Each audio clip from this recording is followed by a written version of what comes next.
हो तो गे। अच्छा होली दिन रंग के बरसात हो तो गे। नहीं रे ये नहीं करिए। के होली किछ खास हो तो गे। होली दिन रंग के बरसात हो तो गे।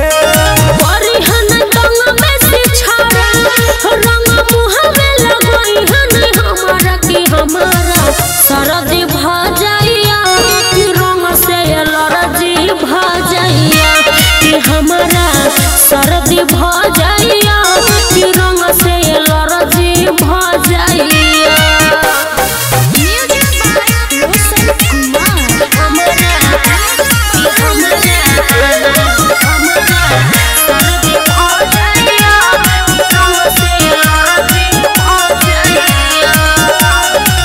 अमकी क्या होले चलतो न बोली ओहन हमारा लक तू टोली बात बुझले।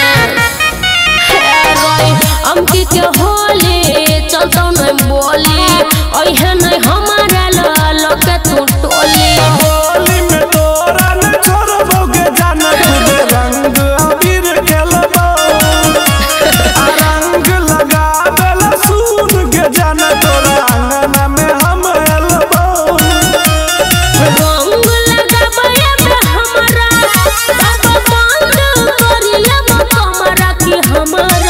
सरदी भजाइया कि रंग से एलर्जी भजाइया कि हमारा